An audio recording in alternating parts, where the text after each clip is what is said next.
साथियों, पहले जो खबर आ रही है आप पढ़ ले उसको, फिर देख बात करते थे। गोविंद हुड्डा जी है, इन्होंने ये जो आपको पता है लेवल 1 को जो जांच के लिए इन्होंने याचिका लगाई थी सबसे पहले, और उसी के बारे में सुनाई थी। उन्होंने आज ये जानकारी दी है। आप देख सकते हैं रीट को लेकर आज जो है हुई अहम सुनवाई, जिसमें पिछली अगली सुनवाई से पहले डीपी जरूरी जिस होगी पूछताछ कोर्ट में भी बुलाया जा सकता है। समय के अभाव में लेवल 1 रद्द और रीट लेवल 2 बहाल को लेकर कोई सुनवाई नहीं हुई।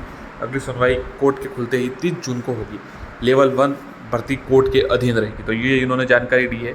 इसके अतिरिक्त जो हमारे पास जानकारी है हम आपको दे देंगे, जो एडवोकेट्स के थ्रू आई है। इसके अतिरिक्त न्यूज़ में ये आई है, आप देख सकते हैं हाईकोर्ट ने एसओजी को दिया आदेश। निजी कोऑर्डिनेटर लगाने के मामले में जांच करने के लिए आदेश। एक्टिंग सीजे एमएनएम श्रीवास्तव की खंडपीठ ने दिया आदेश। एबीवीपी और अन्य की याचिकाओं पर दिया आदेश। सुनवाई के दौरान एडीजी अशोक राठौड़ हुए पेश, मामले में अनुसंधान की जानकारी। मामले में अब 30 जून को होगी सुनवाई। तो साथियों, जैसा कि आपको पता है दोनों न्यूज़ 30 जून की सुनवाई होगी। और इसके अतिरिक्त जो जानकारी मिली है वो ये है कि साथियों, जो एडवोकेट्स है उनके द्वारा ये जानकारी मिल रही है कि इस मामले में उन्हें भी सुना गया है और एसओजी ने ये माना है कि लेवल 1 और लेवल 2 का जो पेपर था वो सेम जगह ही थे और लेवल 2 को रद्द कर दिया गया, लेवल 1 को रद्द नहीं किया गया। उसका रिजल्ट भी जारी हो चुका है और नियुक्ति भी दी जा रही है। तो एक तो साथियों उन्होंने कहा, एक कोई दिलबाग वैसे सुप्रीम कोर्ट में दिलबाग का जो केस था, कोई किसी नाम है किसी का दिलबाग जी, उनके जो केस था सुप्रीम कोर्ट में उसका हवाला दिया है एडवोकेट ने और कहा है कि उसमें ऐसा कहा गया है कि अगर डायरेक्ट अगर भले ही नहीं हुआ हो, परंतु अगर पता चल जाए कि ऐसा कुछ हुआ है तो उसकी जांच की जानी चाहिए, रद्द किया जैसा ऐसा कुछ उन्होंने कहा है कि ऐसा निर्णय दिया गया था। तो उसी बेसिस पे इसकी मांग की जा रही है जांच की और रद्द करने की परीक्षा को, लेवल 1 को भी। परंतु अभी तक उस मामले में निर्णय नहीं आया। 30 जून काफ़ी लंबी तारीख है, अब लगभग 1 महीने बाद इसकी सुनवाई होगी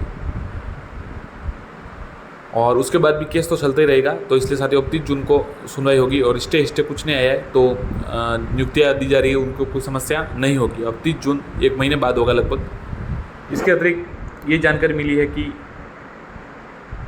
माना जरूर है कि दोनों पेपर एक जगह ही थे और लेवल 2 का जो है वो रद्द करेगा। बहाल को लेकर सुनवाई अब 30 जून को दोनों को लेकर होगी। इसके अतिरिक्त ये आपको पता है जो साथियों सेम सब्जेक्ट यूजी पीजी का मामला था, उसमें आप देख सकते हैं कि अब थोड़ी जो साइंस आप कह सकते हैं जो साइंस स्ट्रीम वाले हैं उनको थोड़ी राहत की बात सामने आ रही है।